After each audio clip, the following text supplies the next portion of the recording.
Saya baru mungkin mencoba mengkaitkan Mas Butet. Kenapa kok Mas Butet dianggap sebagai partisan atau kok bermain politik?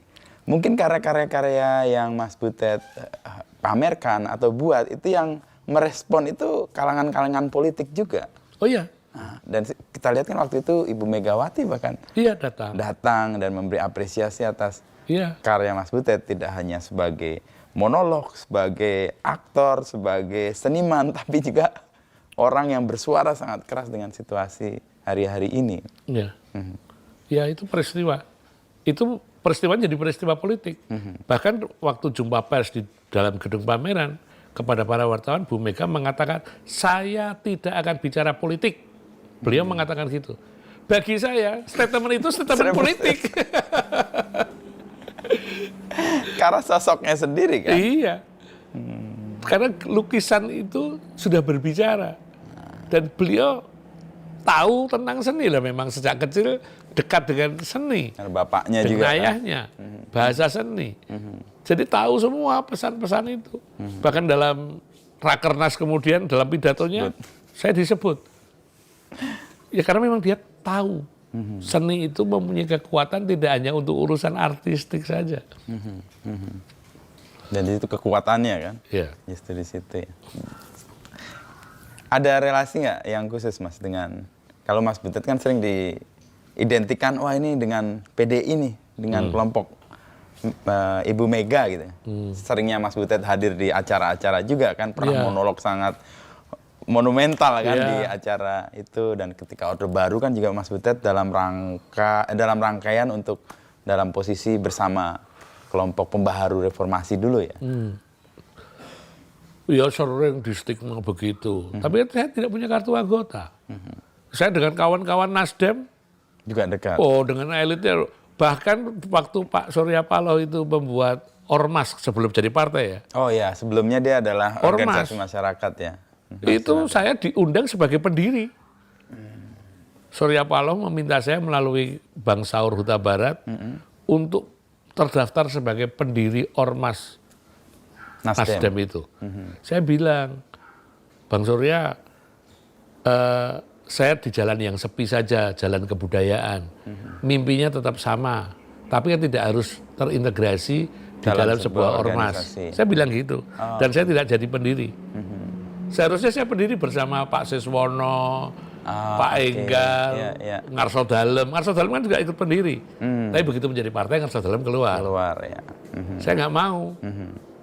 PDI Perjuangan juga menawari saya jadi anggota, saya nggak bilang nggak perlu saya menjadi kartu. Milih di jalan sepi. Saya merah putih. Saya punya program Indonesia Kita. Ya. Itu kan tagline-nya aja, jangan pernah kapok menjadi Indonesia. Selalu saya ucapkan, karena memang itu proses menghayati keindonesiaan, tidak hanya melalui jalan politik, jalan hukum, jalan ekonomi, tidak. Tapi juga bisa melalui jalan kebudayaan. Maka saya, Djaduk dan Agus Nur mendirikan program Indonesia Kita. Sampai hari ini udah berapa puluh pertunjukan. Untuk meyakini bahwa lintas etnik ini juga bisa menjadi satu pertunjukan yang keren. Itu waktu kami memainkan Beta Maluku. Oh iya itu ya. Itu tahun 2011. Itu lagu Inamaya atau apa judulnya. Lagu itu kalau dinyanyikan, orang langsung dituduh RMS. Tapi di dalam pertunjukan Beta Maluku, itu dinyanyikan Glenn Fredly yang memulai, lalu ada kor, lalu semua penonton bisa berdiri, menangis itu, menyanyikan lagu itu. Kalau di Jawa mungkin di stigma seperti lagu genjer-genjer lah. Ini lagu purba, lagu tradisionalnya. Yang di stigma sebagai RMS. Punya anthem ya. Itu Beta Maluku, programnya Indonesia Kita. Waktu itu saya kerjasama dengan Glenn Fredly. Jadi memilih di jalan sepi ini malah lebih leluasa ya Mas Butet, bisa kemana-mana kan artinya? Ya karena memang di situ betul-betul jalan kebudayaan, tidak semata-mata sedang ingin cari uang, cari uang di tempat yang berbeda. Tapi ini pengabdian atau semacam hal yang disuarakan karena keyakinan akan kebenaran tadi? Ya, cita-cita. Cita-cita tentang sebuah Indonesia.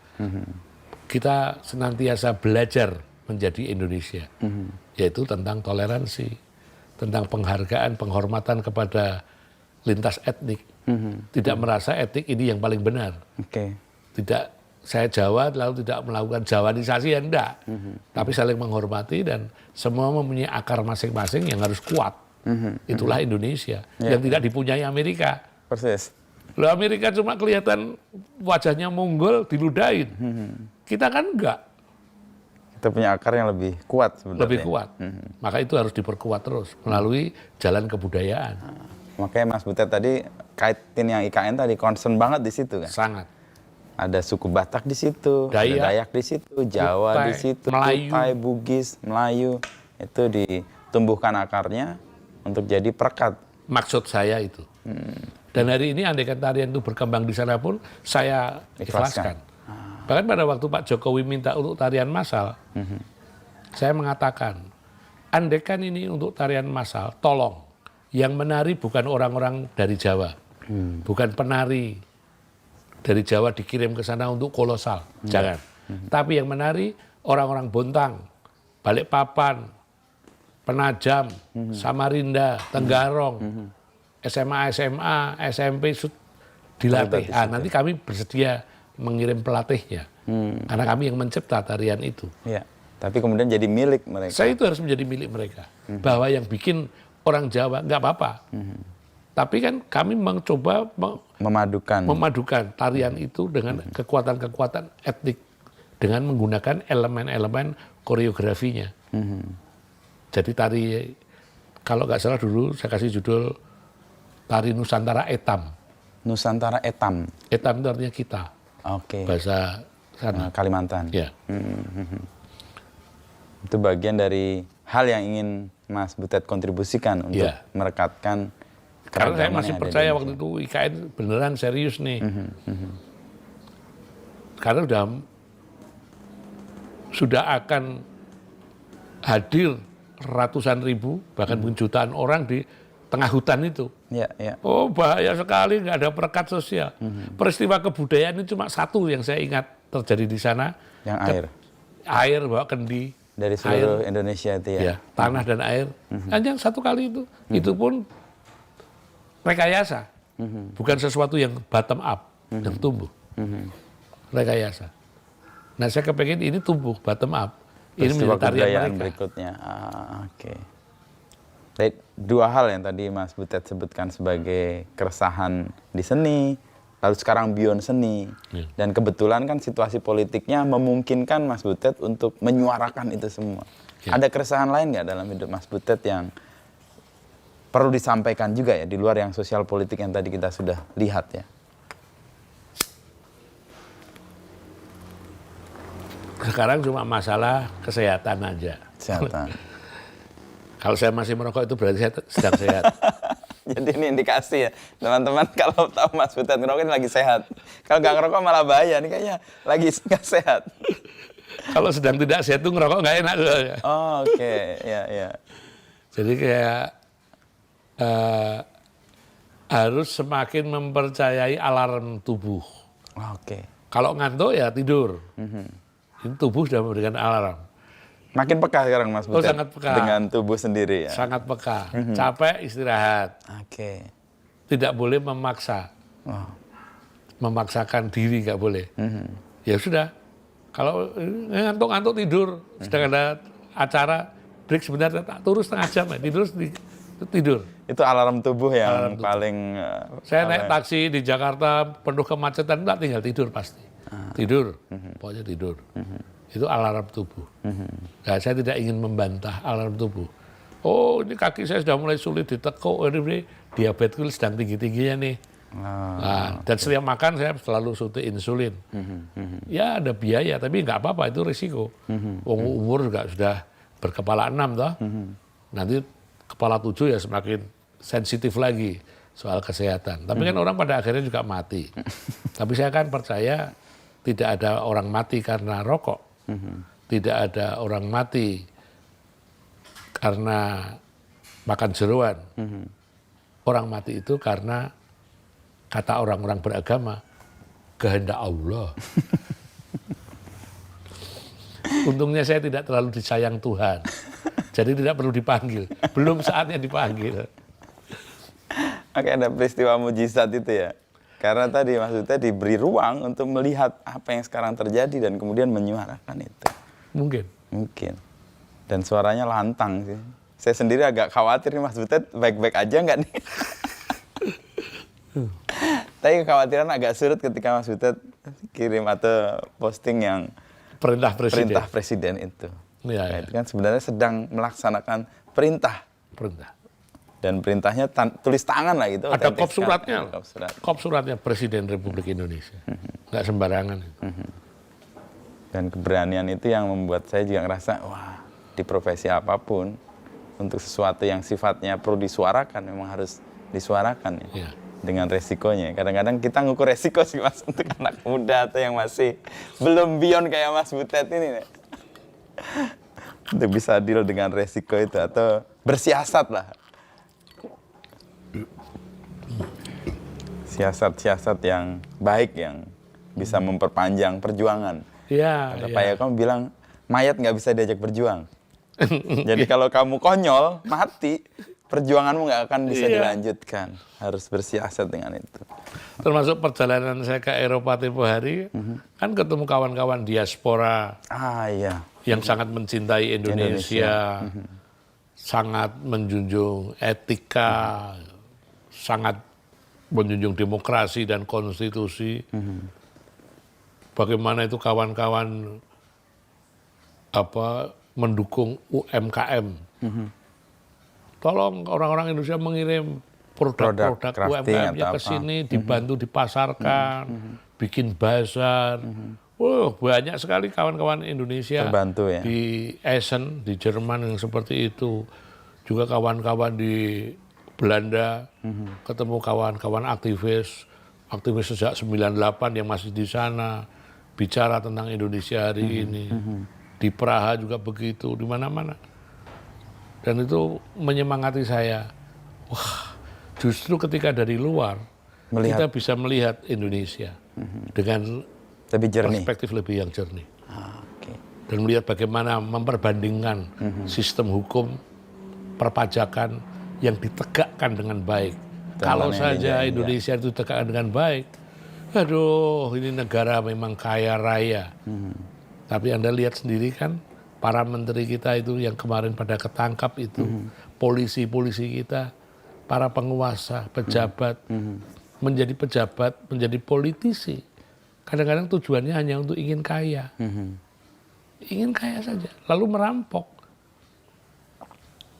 Dan dari teman-teman yang di luar itu, mereka menaruh harapan yang tinggi ya dengan negara ini. Meskipun dikecewakan. Dan sangat kecewa. Kemarin itu sangat berharap. Tapi begitu terjadi permainan, ngakali hukum, wah, trust rontok, kepercayaan rontok. Dan saya selalu punya quote yang selalu saya tulis. Hidup ini tugasnya hanyalah menjaga dan merawat kepercayaan orang. Kita. Ya. Mas Beginu masih dipercaya jadi pewawancara, menjadi pimretnya Kompas.com. Punya jenjang prestasi yang baik. Karena apa? Karena Beginu masih dipercaya orang. Ya. Ketika Anda sudah tidak dipercaya, hilang. Jadi tugas kita di dalam hidup ini hanya merawat dan menjaga kepercayaan saja dari pencapaian-pencapaian kita sebelumnya. Ya. Hanya itu tugasnya. Dan bahaya sekali sekarang kepercayaan masyarakat mulai agak rontok. Rontok. Kepercayaan kepada pemimpin, para pemimpin rontok. Semua transaksional. Yang tidak transaksional dipinggirkan. Ya sudah, nggak apa-apa. Kalau untuk makan nggak ada nasi, kita bisa makan singkong, makan jagung, makan cantel, sorghum, bisa. Kita punya basis karbohidrat yang macam-macam. Lah kalau kawan-kawan di Eropa hanya gandum. Ya. Gandum dan pupuknya bermasalah, kebingungan. Kita enggak. Masih banyak alternatif. Banyak alternatif. Inilah keberuntungan dari kita. Kaya, betapa kayanya kita. Sumber protein banyak, sumber karbohidrat banyak. Dan itu yang membuat daya tahan juga perjuangan sebenarnya. Ya, Karena banyak sumber-sumber alternatif yang bisa dipakai kan. Terjadikan pegangan ketika sumber utama bergeser. Asal tadi, trust itu dijaga. Trust. Kepercayaan itu dijaga. jaga semua. Dan ini benar sih, saya ngerasa emang hidup orang itu memang yang dipegang adalah kepercayaan dengan apa yang dia katakan, apa yang dia lakukan. Itu kan sesuai atau enggak. Ketika dia melenceng atau enggak, trustnya hilang. Itu Mas Butet. Asu ya. Tadi yang Al-Ghazali benar sih itu. 5 tipe manusia ditambah. 4, Iya, kalau tapi Al-Ghazali ditambah 4. Saya nambahin 1. dari Mas Hamid Basaib yang tadinya memberitahu bahwa itu adalah Al-Ghazali. Iya, soal agama kan saya nggak tahu. Hamid itu kan pendiri jaringan Islam liberal. Keturunan Arab lagi. Habib itu. Iya, iya. Dia tahu. Filsuf juga lah kategorinya lah. Pemikir. Dia jurnalis juga. Ngasih tahu saya, enggak itu sumbernya ini. Abu Hamid Al-Ghazali. Wah. Tolong aku diceritain. Oh, dia ya udah referensi saya itu aja. Lainnya saya nggak ngerti soal agama apalagi. Nggak dong. Tapi 5 kategori 4+1 tadi bisa memetakan hari-hari ini sih. Nah, ini siapa, ini orangnya bagaimana, itu apa ya. Buat kita lebih ya sedikit tenang tapi sedikit bisa melakukan sesuatu sesuai dengan alurnya lah. Ini berhadapan dengan orang yang kayak apa nih? Yang tahu tapi tidak tahu atau yang tahu tapi dirinya. Yang kedua tadi dia tidak tahu. Orang yang tahu Kalau dia tidak tahu. bahwa diri tidak tahu itu orang rendah hati. Ya, Rendah hati. dengan orang-orang itu kan kita harus punya cara yang berbeda kan untuk menghadapinya. Dan dalam tulisan itu saya tidak mengklaim diri saya menjadi orang yang paling benar, rendah. Ya. Bahkan ketika saya menutup closing itu, siapakah orang kelima itu? Jangan-jangan saya. Atau Anda, atau yang mereka. lain. Ya, Nah, itu. saya pun juga jangan-jangan Melakukan asu itu. juga. Ini kalau saya juga soalnya udah mendeklar nih. Jadi kalau mau netizen menghujat saya, aku harus mengaku loh. Bisa Jangan-jangan jadi aku itu manusia saya. kelima loh. Iya. Asu. Sudah Mas Ted, sejam Oke. lebih nih kita ngobrol nih. Wes aja begini? Wah, udah Asu. sejam. Top lah. Oke. Tercerahkan lah untuk beberapa hal yang tadi saya sering kesini Mas Hamid main. Sering kalau ke Jogja tidur ini. Ini Sukidi yang kepengen ke sini. Oh iya, tak pamerin nanti foto. Mas Kidi sering banget kalau pas aku di mana dia penasaran, kok nggak ngajak-ajakin? Dia pernah jadi narsum podcast Anda belum? Udah tapi nggak mau ditayangkan dulu, karena dia masih ngerasa aku malu Mas. Udah rekaman udah sejam, tapi kita mau take ulang. Dia mau cerita soal beberapa hal yang Wah, dia menjadi keresahannya. muji saya terus. Udah tahun lalu kita taping di Palmerah, iki ya. Mas ke dia, nanti deh Mas, nanti dulu. Saya penting gambar ini metu ya toh. Iya. Wis tak soto kowe. Ya, itu diambil buat Aku rasa perlu komentar iki. Wis muni dhewe. nanti di shoot untuk munculin.